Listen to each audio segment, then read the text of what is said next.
channel. Today's video I just want to share with you on how to apply a visitor visa in South Africa. But before that, please kindly subscribe and click the notification bell for more updating videos. Based on my experience, I got my visitor visa in South Africa without the help of any travel agency or visa consultants and specialists. This visitor visa will be issued for the following purposes for the maximum of 3 months. First is visits to family or friends, and also for tourism purposes. Business purposes, his spouse to join a spouse who is in South Africa on a work or study permit. Fiancé to join his or her partner with the intention of marrying within 90 days. Study purposes, research, conferences, for medical purposes, and sports events. But in my case, I was applying for this type of visa, a visitor visa to join my fiancé, who is a South African citizen with the intention of marrying within 90 days. Documents required. It depends upon your reason why you are traveling in South Africa.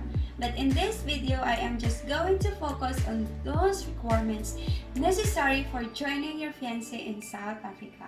Here are some important documents required and needed for the submission. Number 1 is passport.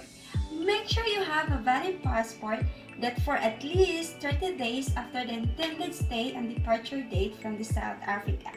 I think it is better to have a passport that will not expire for a long time, because if you are planning to stay in South Africa with your newly wedded spouse, the whole process can take up to 5 years, and keeping in mind that you will be applying a few times for your spouse visa, which is only valid for 2 years and needs to be renewed from time to time, and at least 2 unused or blank visa pages.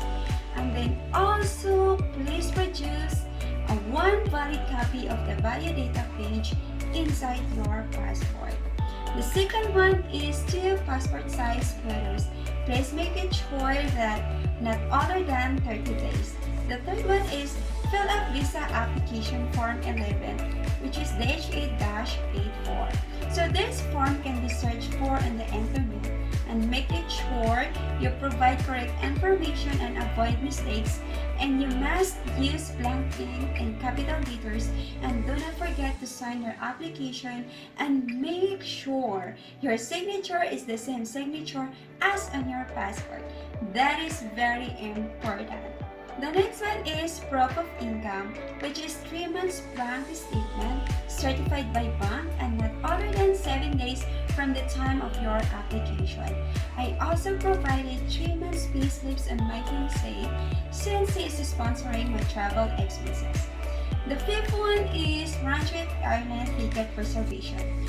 What I did was I booked a reservation ticket through Qatar Airways valid for 24 hours, and I paid 500 pesos for this.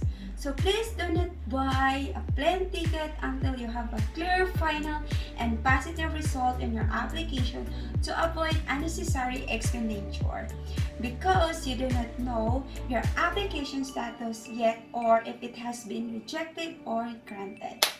The sixth one is proof of hotel booking or accommodation.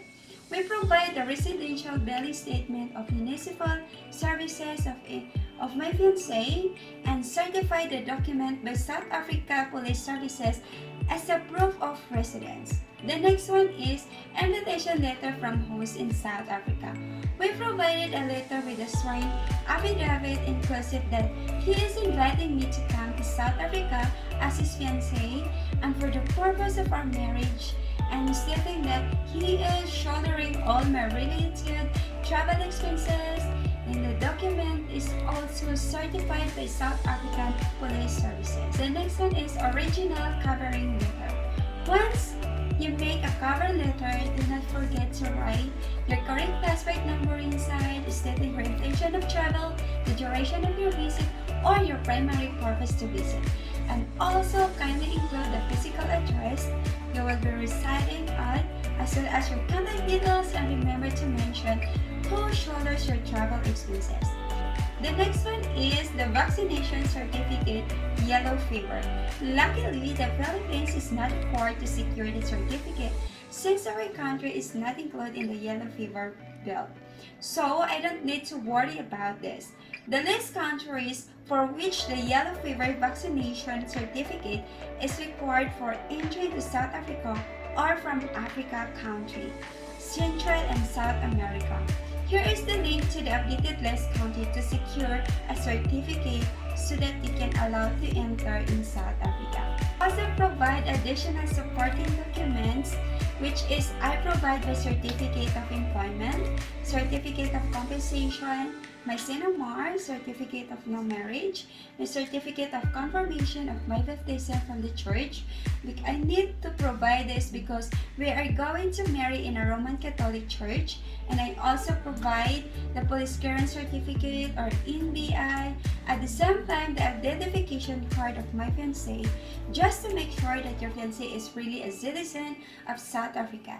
And gladly, we also have a letter from the Roman Catholic Church in South Africa signed by our priest confirming our wedding date, because this is very helpful to validate our application.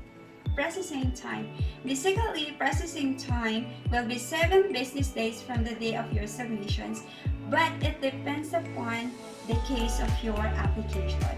So in my case, I submitted my application during COVID time on October 9, 2020, which is Friday. Then on October 19, 2020, South Africa announced a banned list of countries, and the Philippines was included in the list. So what a sad news for me, but I was still patiently waiting until they removed the Philippines from the banned list in the second week of November 2020. So on November 17, VFS sent me an email that my visa application has been dispatched via courier on the same day, and on the next day, November 18, 2020, I received my visa through the courier company.